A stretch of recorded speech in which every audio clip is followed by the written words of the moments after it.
Hello everyone, how are you all? I'm good. তো আজকে ভিডিওটা আমি একদম বাড়ির বাইরে থেকে শুরু করছি। বাড়ির বাইরে মানে আরেকটা বাড়িতে এখন ঢুকবো। মানে আমি সকাল ইভিনিং 5টাতে আমি পড়াতে গিয়েছিলাম, সরি 6টাতে পড়াতে গিয়েছিলাম।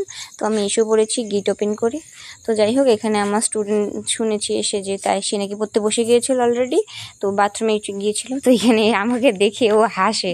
মানে একটা এরকম একটা ছিল না, এরকম টাইপের ছেলে, ক্লাস 1-এর স্টুডেন্ট, খুব ফানি টাইপের, মানে যখন তখন মানে হাসে, একটু হাসতে বেশি ভালোবাসে। তো কোনো ভয় মানে আছে না, একটু ভয়, স্ট্রেঞ্জারদের সাথেও ও হেসে হেসে কথা বলে। তো যাই হোক, আমি এখানে একটু ন্যাকামো করছিলাম। আর জানো একটা বোরিং কি, আমি বসে থাকতে একদমই পারি না, কিন্তু এই 6টা থেকে 8টা পর্যন্ত যে বসে থাকা ব্যাপারটা আমার একদম ডিসগাস্ট লাগে। তো আমি শুধু বারবার দেখছিলাম এখানে কখন 8টা বাজবে, কখন আমি বের হব।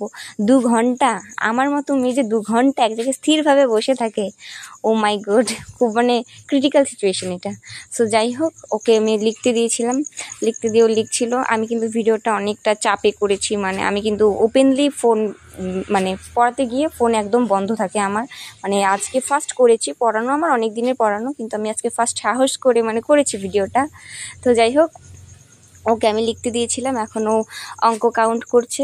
আর আমি তোমাকে আমার ব্যাপারে কিছু বলি, চলো।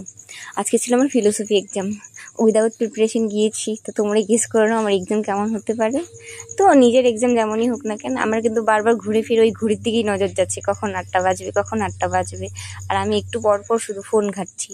তার মধ্যে আমি ফোনের মধ্যে যেহেতু ওর হোমওয়ার্ক করছিলাম, ওর স্টুডেন্টের স্কুলের হোমওয়ার্ক কমপ্লিট করছিলাম।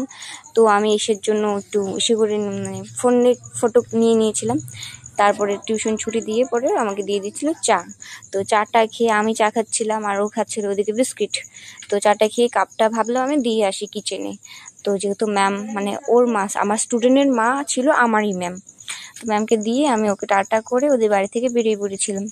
তো ওদের বাড়ি থেকে যেতে যেতে ভাবলাম যে এখন আর গিয়ে মানে একা একাই অন্ধকারের মধ্যে কি করে যাই। তো আমি যেতে যেতে যা করেছিলাম দেখতে পারবে, একটু পরেই তোমরা দেখতে পারবে। তা আমি আস্তে আস্তে গিয়ে ওদের বাড়ি গেটটা খুললাম।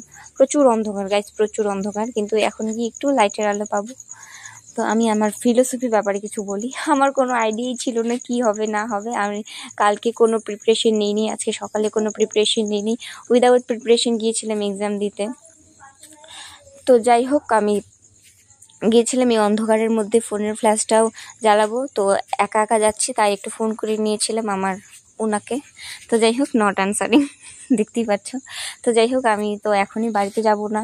তো আমি মার কাছ থেকে নিয়েছিলাম 20 টাকা, 20 টাকা দিয়ে চলে যাচ্ছিলাম বাজারে। বাজারে গিয়ে আমি কিছু খাবো গিয়েছিলাম। আমার মানে উদ্দেশ্য ছিল মোমো খাওয়ার।